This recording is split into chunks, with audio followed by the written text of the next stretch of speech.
टनकपुर के जंगलों में रानी चिड़िया अपने पति जग्गू के साथ रहती थी। दोनों की नई नई शादी हुई थी और दोनों बहुत खुश रहते थे। लेकिन रानी चिड़िया बहुत ही शरारती थी। उसके अंदर से बिल्कुल भी बचपन नहीं गया हुआ था। वह हमेशा बच्चों जैसी हरकतें करती। एक दिन जग्गू उससे परेशान हो गया और उससे बोला, रानी अब तुम्हारी शादी हो गई है और अब तुम अंडे भी देने वाली हो, इसलिए अब थोड़ा अपने आप में सुधार लाओ और इन बचपन वाली हरकतों को खत्म करो। लेकिन रानी चिड़िया उसकी बातों को अनदेखा कर देती है। एक दिन मीनू चिड़िया पानी पीने के लिए नदी किनारे गई हुई थी। तभी उसे मिट्ठू तोते का घोंसला नजर आता है और वह सोचती है, मिट्ठू तोता तो यहाँ है नहीं, चलो मैं इसका घोंसला तोड़ देती हूँ और इसे परेशान करती हूँ। जैसे ही वह घोंसला तोड़ने लगती है और थोड़ी देर बाद मिट्ठू तोता वहाँ आ जाता है। अरे रानी चिड़िया, तुम मेरा घोंसला क्यों तोड़ रही हो? रानी, तुमने यह ठीक नहीं किया।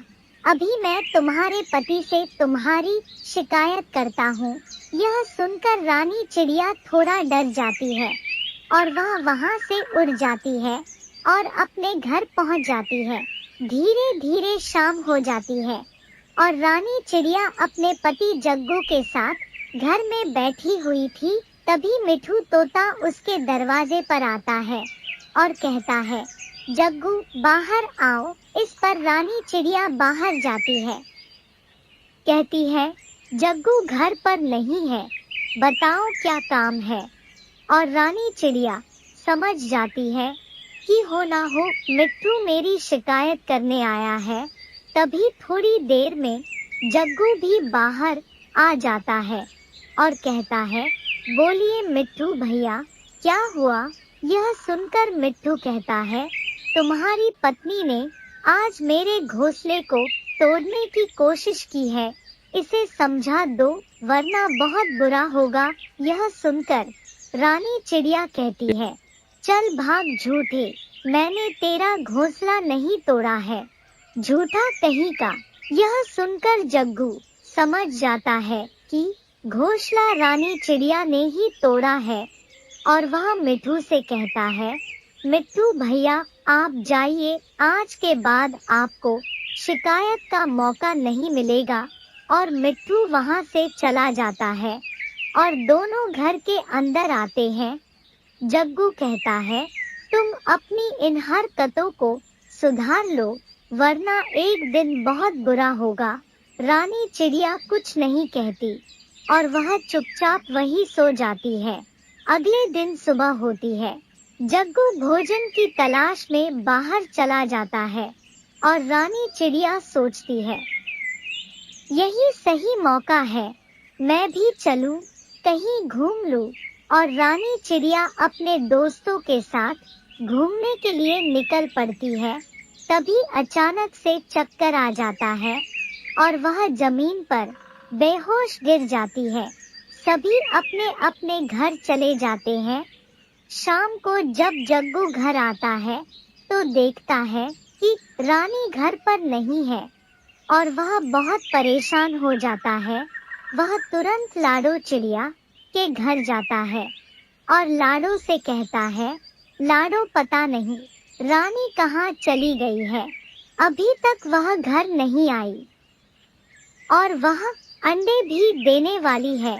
मुझे कुछ नहीं समझ आ रहा कि मैं क्या करूं। इस पर लाडो कहती है, आप चिंता ना करें, रानी जल्दी घर आ जाएगी। इस पर जग्गू बोला, नहीं फिर भी मुझे चिंता हो रही है क्योंकि वह इस समय तक घर आ जाती है। दोनों रानी चिड़िया को खोजने के लिए निकल पड़ते हैं। तभी उन्हें रास्ते में रानी चिड़िया बेहोश नजर आती है। यह देखकर जग्गू बिल्कुल डर जाता है और वह उसे तुरंत लेकर घर चला जाता है और डॉक्टर को बुलाता है। टनकपुर के जंगल में लाडो चिड़िया अपनी बेटी कुकू के साथ रहती थी। एक दिन कुकू को खीर खाने का मन किया और वह अपनी मम्मा से कहती है, मम्मा आज मुझे खीर खाने का मन कर रहा है, आप मुझे खीर बनाकर खिला दो। यह सुनकर लाडो चिड़िया बोली, कोई बात नहीं कुकू बेटा, घर में चावल और दूध दोनों रखी हुई है, मैं तुम्हें अभी बनाकर खिलाती हूँ। लाडो चिड़िया जैसे ही खीर बनाती है, उसकी सुगंध उसके पड़ोसी रानी कौवी के घर तक जाती है। रानी कौवी सोचती है कि यह लाडो आज क्या बना रही है, चलो चल कर देखती हूँ, बहुत अच्छी सुगंध आ रही है। और रानी कौवी लाडो के घर पहुँच जाती है और लाडो से कहती है, क्या हुआ बहन, तुमने क्या बनाया है? लाडो कहती है, मैंने कुकू के लिए खीर बनाया है, लो थोड़ी खीर तुम भी खा लो। रानी कौवी सोचती है कि अरे मुझे तो बिना मांगे ही खीर मिल गई, कितनी अच्छी पड़ोसन है मेरी। और वह खीर खाकर वहां से चली जाती है। थोड़ी देर बाद रानी कौवी का बेटा जग्गू घर आता है और रानी कौवी जग्गू से कहती है, सुनो जग्गू बेटा, लाडो चिड़िया ने बहुत स्वादिष्ट खीर बनाई है, अगर तुम्हारा भी खाने का मन हो तो जाओ चले जाओ।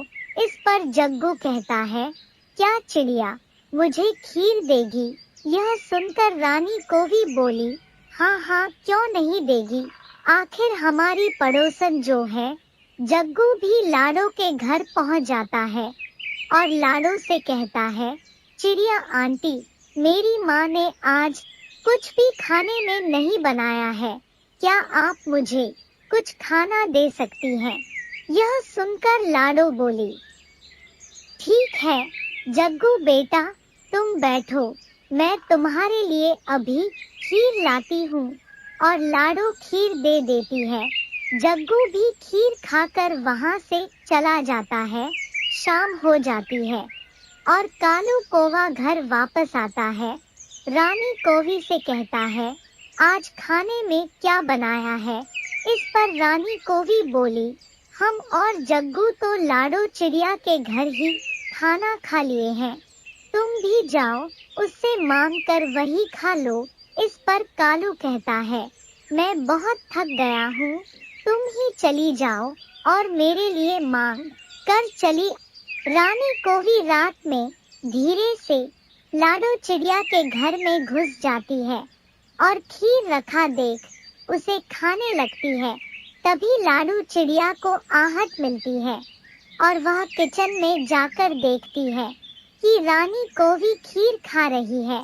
इस पर वह रानी कौवी को डंडे से मारने लगती है और लाडो कहती है, सुबह से तुम्हारा पूरा परिवार मेरे घर आकर खाना खा रहा है, तुम्हें शर्म भी नहीं आती? जितनी खीर हमने नहीं खाई उससे ज्यादा तो तुम लोगों ने खा ली।